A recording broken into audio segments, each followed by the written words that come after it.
వ్యక్తి ఉన్నాడు. ఆ వ్యక్తి పేరు ఎపఫ్రోదితు. ఈ ఎపఫ్రోదితు అని ఎవరంటే ఈయన ఫిలిప్పు సంఘంలో రక్షణ పొందిన వ్యక్తి. ఈ ఫిలిప్పు సంఘం అపోస్తల కార్యములు 16వ అధ్యాయంలో ప్రారంభమైంది. ఇది యూరోప్లో ఏర్పడిన మొట్టమొదటి సంఘం ఈ ఫిలిప్పు సంఘం.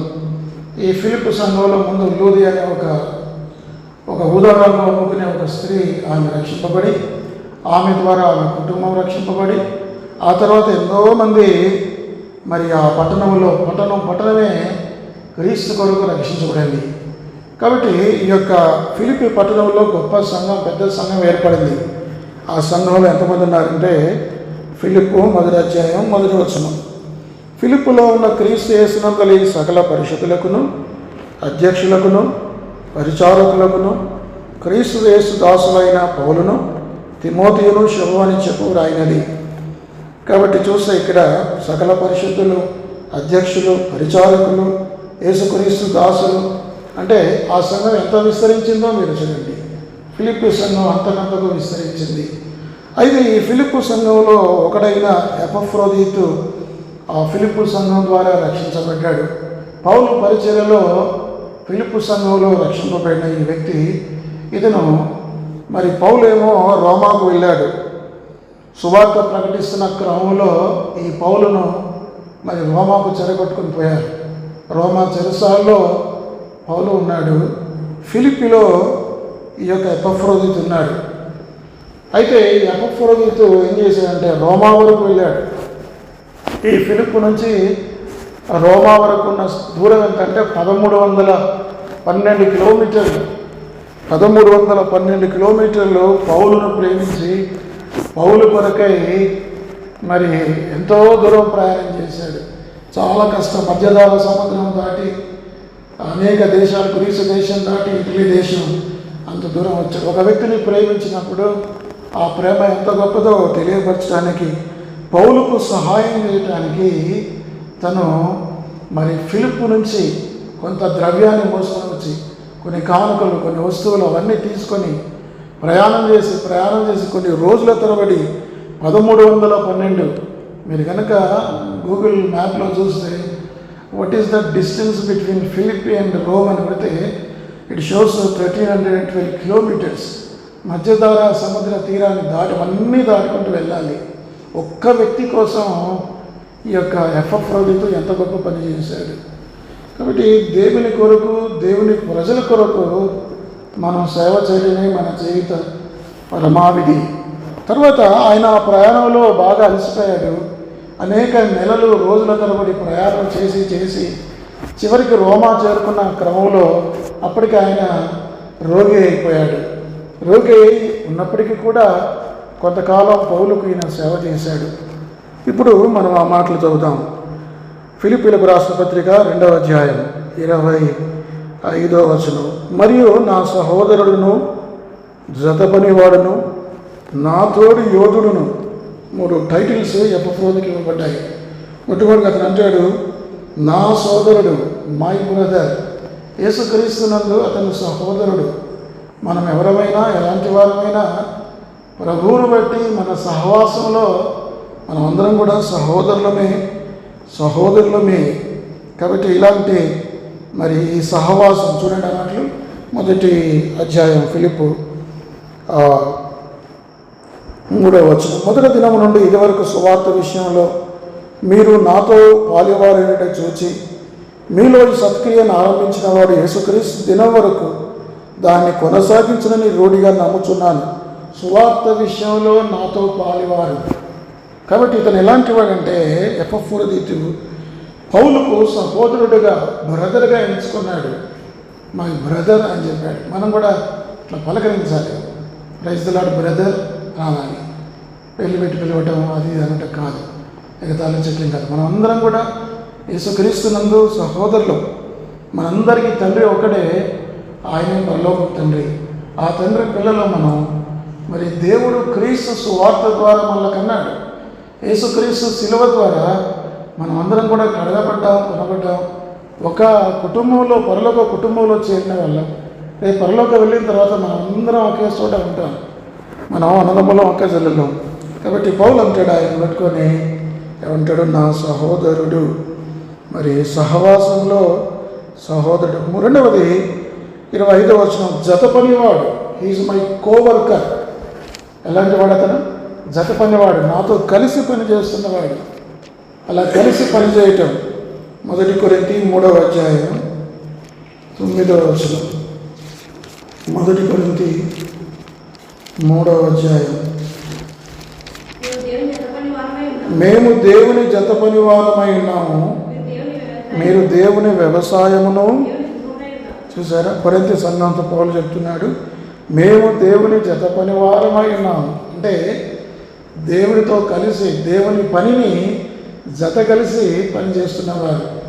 నిజంగా ఎంత గొప్ప సంగతి. జత పనివాడు. Was a coworker of Saint Paul Epaphroditus. అర్థమైందండి. కాబట్టి జత పనివాడిగా దేవుని బిడ్డలంగా మనం కూడా ఒకరినొకరు కలిసి పని చేసుకోవాలి. దేవుని పని ఎప్పుడూ ఒంటరిగా చేయరాదు, చేయకూడదు, అది కాదు కూడా. అందరూ కలిసి సమిష్టిగా చేసుకున్నప్పుడే దేవుని పని ముందుకు వెళ్తుంది. కాబట్టి మరి పౌలు ఇంత గొప్ప పరిచయం చేశాడంటే పౌలు ఒక్కడితో కాకపోయేది. ఎన్ని సంఘాలు కట్టాడు? ఫిలిప్పు సంఘం, గలతీ సంఘం, తెస్సలోనికే సంఘం, ఎఫెసు సంఘం, ఇంకా కొరింథీ సంఘం. ఈ సంఘాలను ఎలా కట్టాడు? ఇంత ప్రయాస, ఇంత పరిచయం ఎలా చేశాడంటే ఆయనతో టీం ఉంది. ఎపఫ్రోదితు, తిమోతి, తీతు, ఇంకా ఎంతోమంది గొప్ప గొప్ప వ్యక్తులు ఆయనతో ఉన్నారు. వారందరి గురించి మనం గత వారాల్లో చెప్పుకుంటున్నాం. ఈ వారం ఎపఫ్రోదితు గురించి చెప్పుకుంటున్నాం. కాబట్టి నా జత పనివాడు, మొట్టమొదటి నా సోదరుడు, తర్వాత నా జత పనివాడు. మూడవది నా తోడి యోధుడు. యోధుడు అంటే సైనికుడు. అంటే ఇప్పుడు సైనికులు ఎలా ఉంటారంటే చాలా అలర్ట్గా ఉంటారు. సైనికులు మీరు చూడండి, చాలా అంటే ఈ యొక్క కాపలా కాసేవారు, రక్షణ ఇచ్చేవారు, భద్రపరిచేవారు, యుద్ధాన్ని చేసేవారు. 2 తిమోతి 2వ అధ్యాయం 3వ వచనం. 2 తిమోతి 2వ అధ్యాయం 3వ వచనం. క్రీస్తు యేసు యొక్క మంచి సైనికుని వలె నాతో కూడా శ్రమను అనుభవించును. సైనికుడు ఎవరైనా యుద్ధమునకు పోవున్నప్పుడు తను దండులో చేర్చుకున్న వాడిని సంతోషపెట్టవలనని ఈ జీవన వ్యాపారంలో చిక్కుకొనడు. చూసారా, క్రీస్తు యేసు యొక్క మంచి సైనికుడు. కాబట్టి సైనికుడు అంటే ఎంతో మరి సుశిక్షితుడై ఉంటాడు. మరి అన్నీ కూడా అభ్యాసం చేస్తూ ఉంటాడు. మరి నిర్దిష్టంగా ఉంటాడు. ఎట్లా పడితే అట్లా కేర్లెస్గా జీవించాడు కదండి. వ్యాయామం చేస్తాడు. క్రమశిక్షణ కలిగిన జీవితం ఉంటాడు. పోరాడే తత్వం కలిగిన వాడు. ఈ యొక్క ఎపఫ్రోదితు కూడా ఇలాంటి వాడే, నా తోడి యోధుడు. కాబట్టి అతను ఈ 3 లక్షణాలు ఆయన గురించి రాయబడ్డది. ఒకటి నా సోదరుడు, నా సహోదరుడు. రెండవది జతపనివాడు. మూడవది నా తోడి యోధుడు. నాలుగవది మీ దూత. అంటే మీ దూత అంటే ఫిలిప్పు నుంచి మీ ద్వారా పంపబడిన వాడు అని అర్థం. మీ దూతయు నా అవసరమునకు ఉపచరించు వాడునైనా ఎపఫ్రోదితును మీ యొద్దకు పంపుట అగత్యమని. కొంతకాలం ఎపఫ్రోదితు నా దగ్గర ఉన్నాడు, నా కోసం సహాయం చేశాడు. తన కష్టంలో కూడా నాకు సహాయం చేశాడు. కానీ నా దగ్గర ఎక్కువ కాలం నేను పెట్టుకోను. తిరిగి మీ వాడిని తిరిగి మరలా మీకు పంపిస్తున్నాను.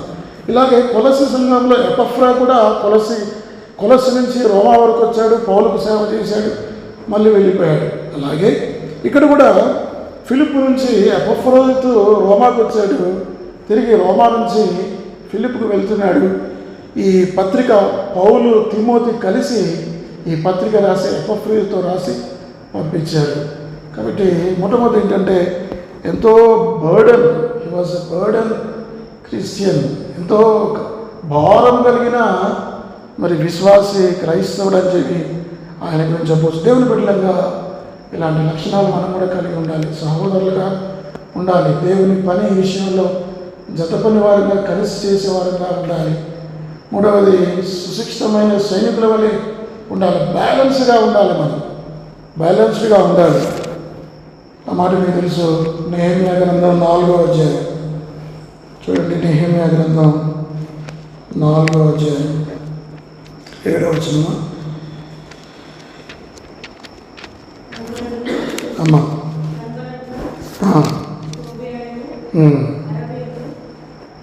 9వ వచనం. మేము మా దేవునికి ప్రార్థన చేసి వారి భయం చేత రాత్రింబగళ్ళు కావలి ఉంచి తిని. రాత్రింబగలు కావలించారు. ఒకవైపు ప్రార్థన చేస్తున్నారు, మరొక కావలి ఉన్నారు, అలర్ట్గా ఉన్నారు, రెండు చేస్తున్నారు. బ్యాలెన్స్గా ఉండాలి క్రైస్తవ జీవితం. సువార్త గురించి ఎక్కువగా చేయటం, మిగతా వాటిని విస్మరించడం కాదు. అదేవిధంగా సంఘ వృద్ధి అది కాదు. అయితే ఇవన్నీ విశ్వాసము, సహవాసము, క్షేమము అన్నీ సమపాలలో ఉండాలి. అర్థమైందండి? క్రైస్తవ జీవితంలో మరి కొన్నిసార్లు ఇట్లా అవుతుంది. దేన్ని కూడా మనం నిర్లక్ష్యం చేయవద్దు. మా అక్క బావలు ఉన్నారు, వాళ్ళ పిల్లలు వాళ్ళు సేవ చేసేవాళ్ళు. సేవ అని చెప్పి సేవకు ఎక్కువ ప్రాముఖ్యత ఇచ్చారు. ఇచ్చి పిల్లల్ని వారాల తరబడి వదిలిపెట్టి వెళ్ళిపోయేవాళ్ళు. అక్కడ వేరే దగ్గర సంఘం అక్కడే ఉండేవాళ్ళు. పిల్లలు ఏం చేసేవాళ్ళు, ఏం చదివేవాళ్ళు, ఏమయ్యేదో ఏం తినదో తెలియదు. చివరికి పిల్లలు ఫెయిల్ అయిపోయారు, పిల్లలు తప్పిపోయారు. పిల్లలు సరిగా సెటిల్ అవ్వలేదు. సేవ చేస్తున్నారు కానీ పిల్లలు తప్పిపోయారు. ఇది బ్యాలెన్స్గా లేదు. కాబట్టి క్రైస్తవ జీవితం అన్ని విషయాల్లో బ్యాలెన్స్గా ఉండాలి. మన టీచింగ్ బ్యాలెన్స్గా ఉండాలి, మన జీవితం బ్యాలెన్స్గా ఉండాలి. ఒకదాని మీద గురిపెట్టి అటే వెళ్ళటం కాదు. క్రైస్తవ జీవితంలో అన్నీ సమానంగా చూసుకోవాలి. ఇల్లుని చూసుకోవాలి, సంఘాన్ని చూసుకోవాలి, బాధ్యతలు చూసుకోవాలి, ప్రొఫెషన్ చూసుకోవాలి. అన్నిట్లో కూడా దేవుని బిడ్డలుగా కొనసాగాలి. ఎపఫ్రోదితు ఆ విధంగా జీవించాడు. రెండవది, ఎపఫ్రోదితు ఎలాంటి వాడంటే ఎంతో he was a compassionate heart, అంటే దయగలిగిన హృదయం కలిగిన వాడు ఈ యొక్క ఎపఫ్రోదితు. చూడండి, ఆయన గురించి 26లో నేను చదువుతాను. ఫిలిప్పీలకు రాసిన పత్రిక 2వ అధ్యాయం 26వ వచనం. అతడు రోగి ఆయనని మీరు వింటిరి కనుక అతడు మిమ్మల్ని అందరినీ చూడ మిగిలిన అపేక్ష గలవాడై విచారపడుచుండెను. తన సంఘం గురించి, తన ప్రియమైన సంఘాన్ని, తను ఏ సంఘాన్ని అయితే విడిచిపెట్టి వచ్చాడో ఆ సంఘం కోసం ఎంత ఆశపడ్డాడంటే 1312 కిలోమీటర్ల దూరంలో ఉండి కూడా, రోగి అయి కూడా, చావ పరిస్థితిలో ఉండి కూడా తను మనసంతా కూడా తన సంఘం మీదనే ఉంది. కాబట్టి తన సంఘానికి సేవ చేయాలి, పరిచర్య చేయాలి. త్యాగపూరితమైన వ్యక్తి.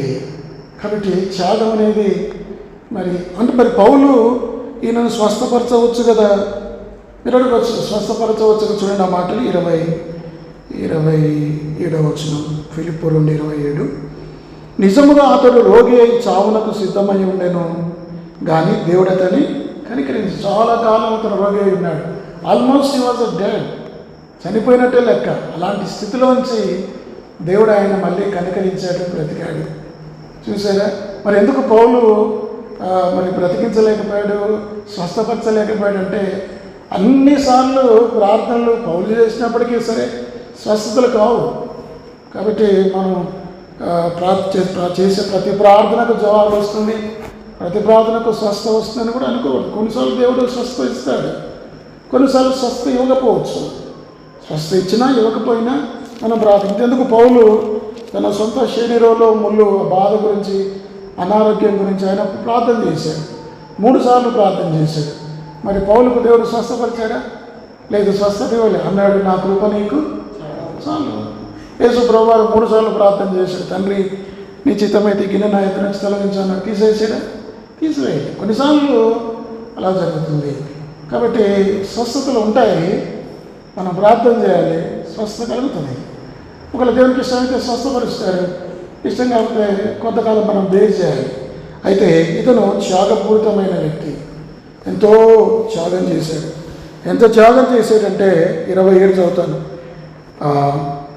26 చదివానా? అతడు రోగి అని మీరు వింటిరి గనక అతడు మిమ్మల్ని అందరినీ చూడ మిగుల అపేక్ష గలవాడై విచారపడుచుండేను. తన సంఘం గురించి, తన సంఘస్థుల గురించి. మరి ఎంతమంది, ఎన్ని వందల మంది ఉన్నారో ఫిలిప్పీలో. ఎంతమంది ఉన్నారు ఫిలిప్పీ సంఘంలో ఆ రోజుల్లో? మొదటి వర్షం ఇందాక మనం చదివాం కదా, అధ్యక్షులు, పరిచారకులు, క్రీస్తు యేసు దాసులు, ఇంతమంది, అంటే వందల మంది సంఘంలో ఉన్నారు. ఆయన మనసంతా వారి మీదే ఉంది. కాబట్టి దేవుని కోసం రక్షింపబడిన వ్యక్తి మరి వెనుకకు చూడలేదు. తన జీవితం క్రీస్తు కొరకు అంకితం చేశాడు. క్రీస్తు కొరకు చావునైనా సరే మరి దేని లెక్క చేయకుండా 2 విషయాలు అతనికి భారం ఉంది. ఒకటేమో పౌలు గురించి భారం ఉంది. పౌలు చెరసాల్లో ఉన్నాడు, నేను పౌలు వద్దకు వెళ్తా. ఎట్లా వెళ్తావయ్యా ఇంత దూరం? ఇదేమీ రవాణా సౌకర్యాలు సరిగా లేవు, 1312 కిలోమీటర్లు ప్రయాణం చేయాలి. అయినా పర్వాలేదు, పౌలు కొరకు కొంత సొమ్ము చందా పోగు చేసి అక్కడికి వెళ్ళాడు. ఆ వెళ్ళే క్రమంలో ఎన్ని తుఫాన్లో, ఎన్ని పరిస్థితుల్లో, ఎన్ని కష్టాల్లో, ఎన్ని వ్యయ ప్రయాసాలకు వచ్చి చివరికి వెళ్ళాడు. పౌలుకు సేవ చేశాడు. పోనీ పౌలుకు సేవ చేసిన తర్వాత ఇప్పుడు మళ్ళీ ఇంకొక భావన వచ్చిన ఆయనకి. తిరిగి మళ్ళా ఫిలిప్పీలో ఉన్న తన సంఘం గురించి తనకు ఆశ ఉంది. కాబట్టి మన మనస్సు ఎప్పుడు కూడా దేవుని మందిరం మీద, దేవుని ప్రజల మీద, మరి నశించే ఆత్మల మీద ఉండాలి. అటువంటి మనస్సు కలిగి మనం ఉంటే సంఘాలు కట్టబడతాయి. ఎఫ్ఎఫ్ పురోహితుడు చేసిన సేవ ఎంత గొప్పది. ఎట్లా చూద్దాం. 27 నిజంగా అతడు రోగి అయి చావునకు సిద్ధమై ఉండేను, కానీ దేవుడు అతన్ని కనికరించెను. అతని మాత్రమే కాక నాకు దుఃఖం మీద దుఃఖము కలగకుండాకై నన్నును కనికరించెను. కాబట్టి మీరు అతని చూచి మరలా సంతోషించినట్లు నాకున్న దుఃఖము తగ్గు నిమిత్తమును అతన్ని మరి శీఘ్రముగా పంపితిని. అయితే మళ్ళీ పంపించాడు. ఇప్పుడు రోమాలో లేడు. రోమాలో నుంచి ఆయన ఏం చేశాడంటే తిరిగి తన సొంత పట్టణమైన ఫిలిప్పుకి వచ్చాడు. ఫిలిప్పుకి వచ్చి ఆ ఉత్తరం రాసిస్తే ఆ ఉత్తరం తెచ్చి ఇచ్చాడు. ఫిలిప్పు సంఘం అంతా చదివింది. ఆ ఫిలిప్పు సంఘం చదివి ఎంతో దీవించబడింది. కాబట్టి మనం దేవుని కొరకు, దేవుని ప్రజల కొరకు సేవ చేయాలి. 29 చదువుతాను. నా ఎడల మీ ఉపచర్యలో ఉన్న కొదవను తీర్చుటకు అతడు తన పురాణమునైనను లక్ష్య పెట్టక క్రీస్తు యొక్క పని నిమిత్తము చావునకు సిద్ధమై ఉండెను. ఈ మాటలు మీరు వినండి. క్రీస్తు కొరకు పని నిమిత్తము చావునకు సిద్ధమై ఉండెను. క్రీస్తు కొరకు ఈ రోజుల్లో ఉత్తర భారతదేశంలో ప్రపంచవ్యాప్తంగా ఎంతోమంది క్రీస్తు కొరకు చావటానికి సిద్ధంగా ఉన్నారు. అవును, ఎంతోమంది మిషనరీలు ప్రాణాలు అర్పించారు. ఎందుకు మనం క్రీస్తు కొరకు చనిపోవాలంటే క్రీస్తు మన కొరకు చనిపోయాడు. యోహాను 3:16 ఏం చెప్తుందంటే దేవుడు లోకమును ప్రేమించను, ఆయన మన కొరకు ప్రాణం పెట్టాడు. అంతే కదా, మన కొరకు ప్రాణం పెట్టాడు. మొదటి యోహాను 3:16 ఏం చెప్తుంది? మొదటి యోహాను 3:16 ఏం చెప్తుంది?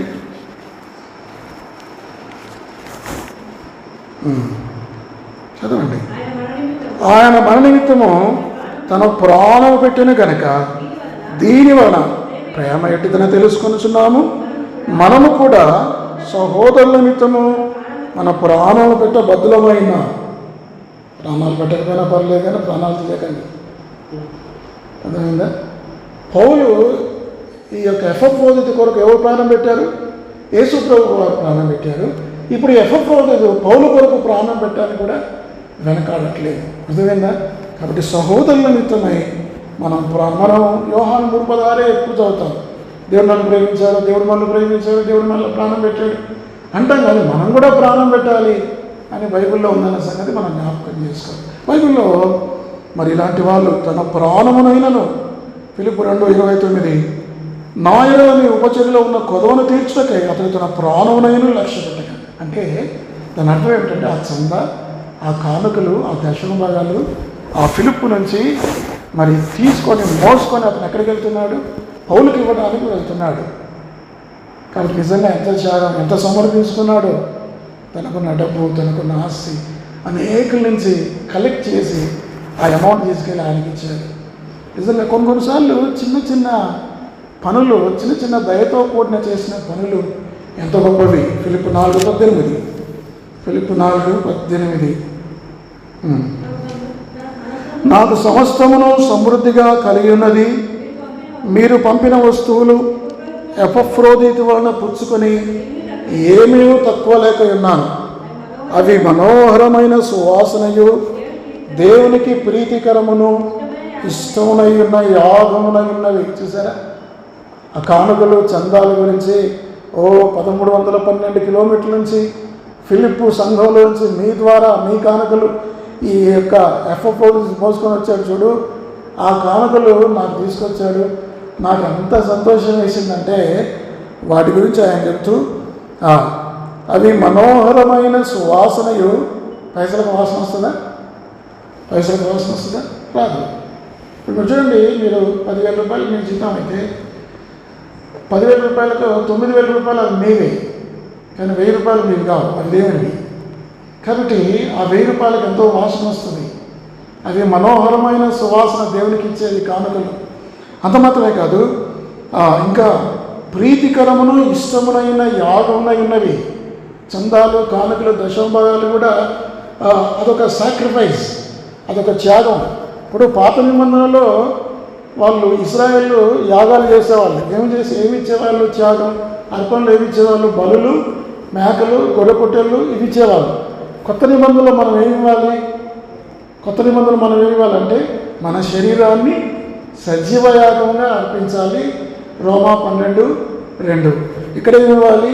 మన కానుకలు, చందాలు, దశమభాగాలు అవి ఎలాంటివట?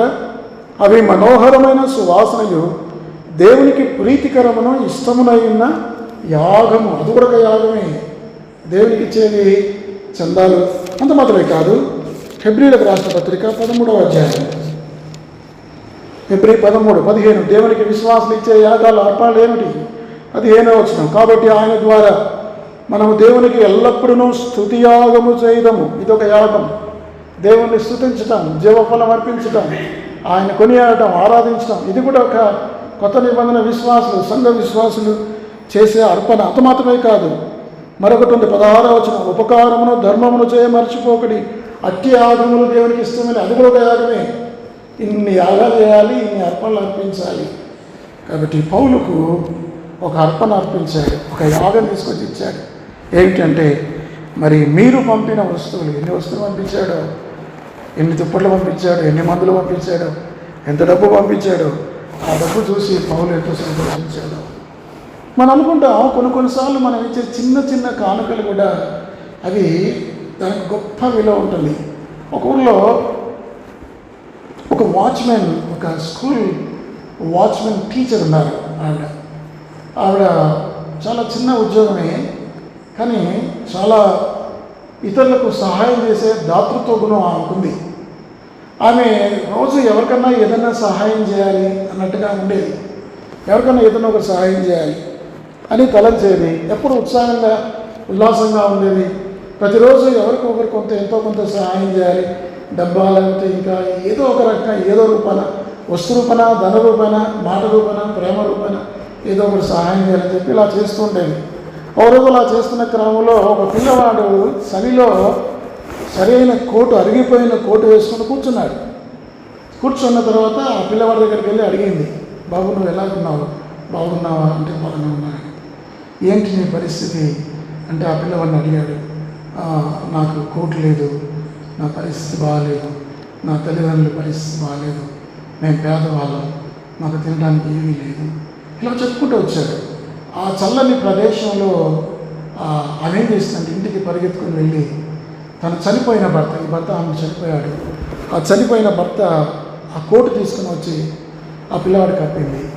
ఆ పిల్లవాడు కప్పిన తర్వాత అంటే ఆమె చిన్న దయ చూపించింది, చిన్న ప్రేమ చూపించింది. ఆ తర్వాత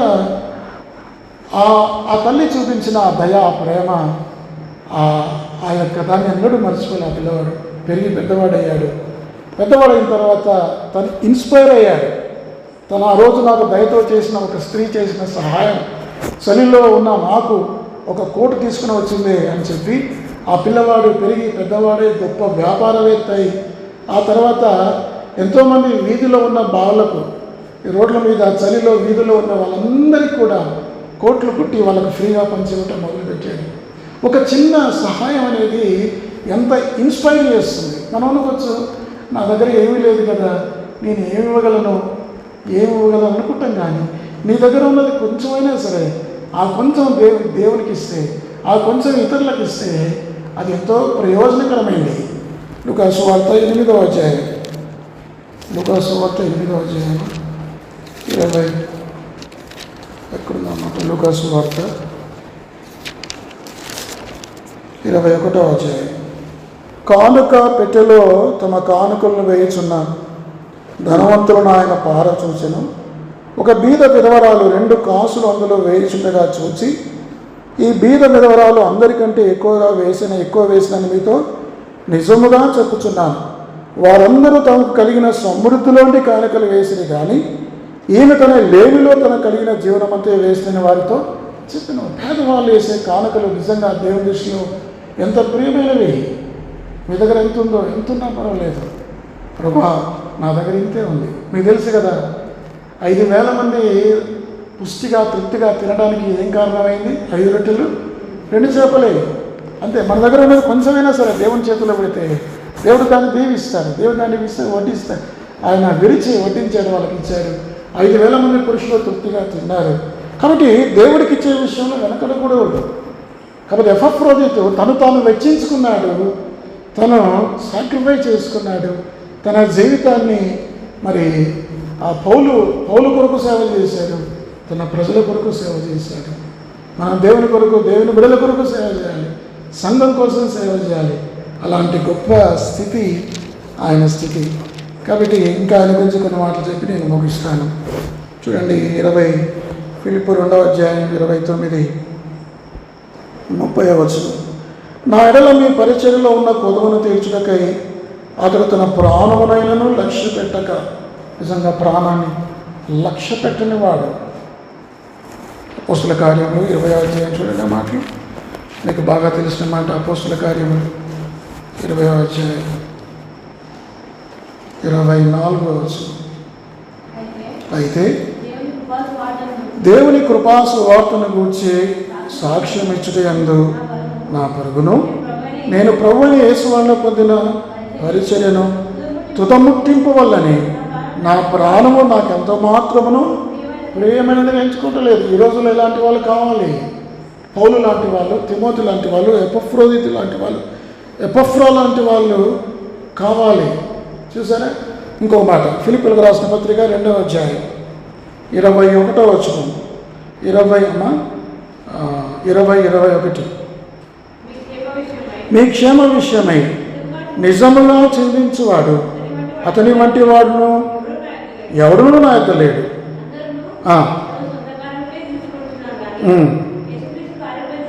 చూడరు, అతని యోగ్యత మీరు ఎరుగుదురు. తండ్రికి కుమారుడు ఎలాగో సేవ చేయను, అలాగే అతను నాతో కూడా. ఎవరి గురించి రాయబడిన మాటలు? తిమోతి గురించి రాయబడిన మాటలు. నిజంగా ఎంత గొప్ప సంగతి, ఎంత కనికరం, ఎంత దయ. కాబట్టి దేవుని బిడ్డలంగా మనం మరి ఫిలిప్పు సంఘం గురించి మనం ప్రార్థన చేయవలసిన అవసరం ఉంది. అయితే మీకు ఒక విషయం చెప్తాను. ఈ యుగోస్లావియా దేశం, మీకు ఒక కథ చెప్తాను. యుగోస్లావియా దేశంలో ఒక తెల్ల చీర, ఒక బ్లూ కలర్ పట్టి ఆమెకు ఉంది. అయితే ఆమె యుగోస్లావియా దేశంలో ఉన్న ఆమె పేరు ఏం పేరు? ఆమె పేరు మదర్ తెరిసా. ఆమె చిన్న వయసులో ఆ దేశంలో ఆమె పుట్టి పెరిగింది, మారు మనసు పొందింది. తర్వాత మిషన్లో చేరడానికి ఆమె భారతదేశానికి వచ్చింది. భారతదేశంలో అనేక సంవత్సరాలు కలకత్తాలో సెయింట్ మేరీస్ స్కూల్లో పాఠాలు చెప్పడం మొదలుపెట్టింది. ఎన్నో సంవత్సరాలు పాఠాలు చెప్పింది. ఆ పాఠాలు చెప్పే క్రమంలో బయట వీధుల్లో చూసినప్పుడు ఎక్కడ చూసినా రోగులు, కురూపులు, కుష్ఠరోగులు, ఇలాంటి స్థితిలో ఉన్న వారిని చూసి ఎంతో బాధపడేది. వాళ్ళ వద్దకు వచ్చి వాళ్ళ గాయాలు కట్టేది. కుష్ఠరోగులు ఉంటే కుష్ఠరోగుల్లో చేతులు పెట్టేది. ఆమెను అడిగేవారు, అమ్మా ఎందుకు నువ్వు కుష్ఠరోగుల్ని, ఆ కుష్ఠరోగం నీకు అంటుకుంటుంది, నువ్వు చచ్చిపోతావని చెప్తే ఆమె అన్నది, నా ప్రభు కుష్ఠరోగులను ముట్టాడు, స్వస్థపరిచాడు, ఆయన ప్రేమ నేను పొందాను, నేను కూడా ముడతానని చెప్పి ఎంతోమంది కలకత్తా వీధుల్లో కొన్ని వందల మందికి ఆమె చేసింది. ఆ తర్వాత ఆమె ద చారిటీ ఆఫ్ మిషన్ అనేది ఒకటి, మిషనరీస్ ఆఫ్ చారిటీ ఆమె ఏర్పాటు చేసింది. 1946లో ఏర్పాటు చేసి ప్రపంచవ్యాప్తంగా 136 కైనా ఎక్కువగా సిస్టర్లు దాంట్లో పనిచేసేవాళ్ళు. కలకత్తా వీధుల్లో యావత్ ప్రపంచమే ఆశ్చర్యపోయింది ఆమె చేసిన సేవకు. తిరిగి 1979లో ఆమెకు నోబెల్ బహుమతి ఇచ్చారు. ఆమె చేసింది ఏంటంటే, నా పేద ప్రజలకి సేవ చేస్తే నా ప్రభుకు చేసినట్లే. యేసు ప్రభువారు మత్తయి సువార్త 25లో ఒక సందర్భంలో అంటాడు, నేను చెరసాల్లో ఉంటిని, మీరు నన్ను చూడవచ్చుని, మీరు నేను రోగిన ఇంటిని అని అంటారు కదా. నేను ఆకలి వంటిని, ప్రభా నువ్వు ఎప్పుడు ఆకలి కొన్నావు, ఎప్పుడు తప్పుకున్నావు, ఎప్పుడు చెరసాల్లో ఉన్నావు, ఎప్పుడు దిగంబరుగా ఉన్నావు, మిక్కిలి చిన్నవారిలో మీరు నాకు చేసినట్లే అన్నాడు కదా. కాబట్టి యేసు ప్రభు వారి ప్రేమను వారికి తెలియపరిచింది. ఒకరోజు ఆమె మదర్ తెరిసా ఒకసారి వీధుల్లో వెళ్తూ ఉంటే ఒక వ్యక్తి పడిపోయాడు. ఆ పడిపోయిన వ్యక్తి అన్నీ కూడా పురుగులు తినేస్తున్నాయి, అతన్ని ఎలకలు కొట్టాయి. అలాంటి స్థితిలో గాయాలు, రక్తం కారిపోతుంది, చనిపోయే స్థితిలో ఉన్నాడు. అప్పుడు ఎవ్వరు అతన్ని పట్టించుకోవట్లేదు. ఈమె ఎవరు, ఈ మదర్ తెరిసా హాస్పిటల్కి తీసుకొని వెళ్ళింది. హాస్పిటల్కి తీసుకొని వెళ్తే హాస్పిటల్ వాళ్ళు తీసుకోలేదు. ఇతను అమ్మ ఇలాంటి కేసు మేము తీసుకోమని చెప్పి ఇతను తీసుకొని వెళ్ళండి, ఎలాగో చనిపోతుందని చెప్పి ఆమె అతని ఇంటికి తీసుకొని వచ్చింది. ఇంటికి తీసుకొని వచ్చి అతని గాయాలన్నీ కడిగి మందు రాసి అతనికి శుభ్రంగా భోజనం పెట్టి ప్రతిరోజు భోజనం తినిపించేది. ఆ విధంగా కొంతకాలం చేసి అతను చనిపోయాడు. క్రీస్తు ప్రేమ మరి తన ప్రజలకు చూపించింది. నిజంగా మీరు కనుక ఆ మిషన్ ఆఫ్ చారిటీస్లో ఆ యొక్క ఏం పేరు మదర్ తెరిసా గురించిన కథలు చదివితే ఆమె యేసుప్రభు ఆమె చనిపోయేటప్పుడు ఏం చెప్పింది తెలుసా? యేసుప్రభు నన్ను పిలుస్తున్నాడని చెప్పి ఆమె చనిపోయింది. దేవుని బిడ్డలంగా మరి ఒక ఎఫ్రోదితు వలె, ఒక పౌలు వలె, ఒక మదర్ తెరిసా వలె, ఒక తిమోతి వలె మనం జీవించాలి. మనం ఇవన్నీ కూడా ఉపేక్షించాలి. లోక సంబంధమైన జీవన విధానాలు విడిచిపెట్టాలి. పాప సంబంధమైన అన్నీ విడిచిపెట్టాలి. దేవుని కొరకు, దేవుని పని కొరకు, సువార్త కొరకే జీవితాన్ని అంకితం చేసుకున్న వ్యక్తులు ఎంతోమంది బైబిల్లో ఉన్నారు. ఎంతోమంది మిషనరీస్ భారతదేశానికి వచ్చారు, వారు ప్రాణత్యాగం చేశారు. ఈనాడు బైబిల్ మన చేతుల్లో ఉంది. ఈనాడు మనం రక్షించబడ్డామంటే ఎంతోమంది హతసాక్షులు దీని వెనక క్రయం చెల్లించారు. ఈరోజున మనం కూడా ఇలాంటి బాధ్యత మన మీద ఉంది. మనం కూడా ఒక ప్రభావాన్ని క్షమించు, నీ కొరకు నేను ఏమీ చేయలేకపోయాను, నా సొంత కార్యాలు నేను చూసుకున్నాను, నీ పని చేయలేకపోయాను, నేను నా కుటుంబము నా సంపాదన ఇదే లక్ష్యంగా భావించాను, కానీ దేవుని గురించి, దేవుని సంఘం గురించి, నశించిన ఆత్మల గురించి ఏ రోజున కూడా నేను పట్టించుకోలేదు. ప్రభా నన్ను క్షమించని మన అందరం కలిసి మోకరించి ప్రార్థన చేద్దాం. ప్రభా ఒక ఎఫ్రోదితు ఎంత గొప్ప పని చేశాడు. ఫిలిప్పు నుంచి 1312 కిలోమీటర్లు ఉన్న పౌలు రోమాకు వెళ్ళి పౌలుకు సేవ చేశాడు. మళ్ళీ అక్కడి నుంచి ఇక్కడికి వచ్చి తన సంఘానికి సేవ చేశాడు. తను చనిపోయేంత పరిస్థితి తెచ్చుకున్నాడు. తన త్యాగపూరితమైన జీవితం ఎంతో గొప్ప మార్గదర్శనం ప్రభా. ఆ విధంగా మాలో ఒక ఎఫ్రోదితును, మాలో ఒక ఎపఫ్రాను, మాలో ఒక తిమోతిని, మాలో ఒక పౌలును పుట్టించును. క్రీస్తు కొరకై మేమందరం కూడా కంకణం కట్టుకోవడానికి సహాయం చేయమని చెప్పి మనం అందరం ప్రార్థన చేద్దాం. దేవుడి వాక్యాన్ని దీవించున్నాక ప్రార్థన చేద్దాం.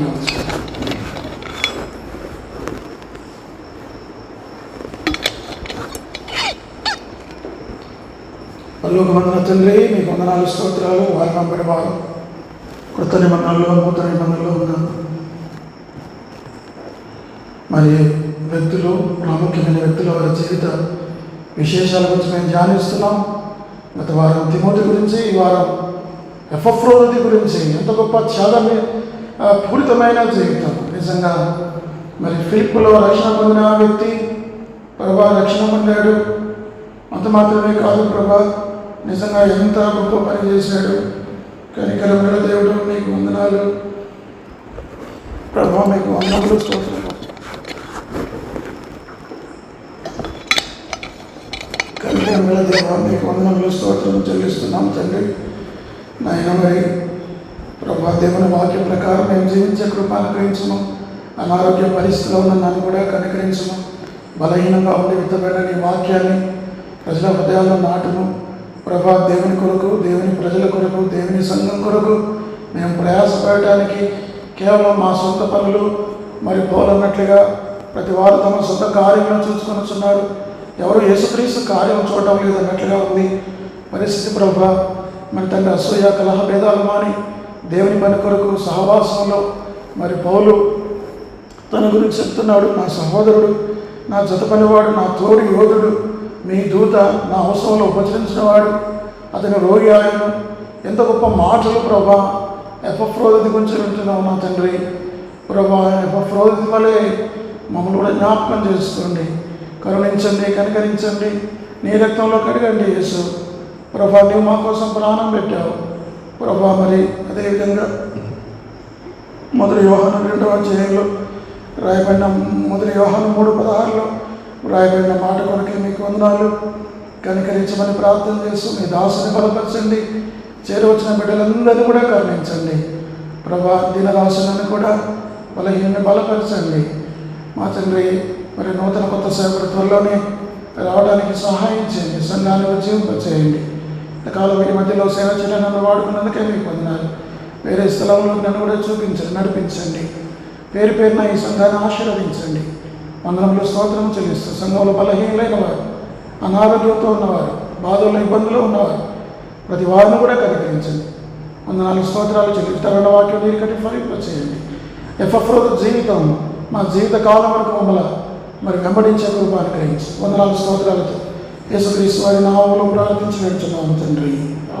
ఆమేన్. పరమ తండ్రి అయిన దేవుని ప్రేమ, మన ప్రభువును రక్షకుడైన యేసుక్రీస్తు వారి కృప, పరిశుద్ధాత్మ యొక్క అన్యోన్య సహవాసం చేయవలసిన మనకు సకల భవిష్యత్తులకు ఇప్పుడు ఎల్లప్పుడు సదాకాలం తోడై ఉండను గాక.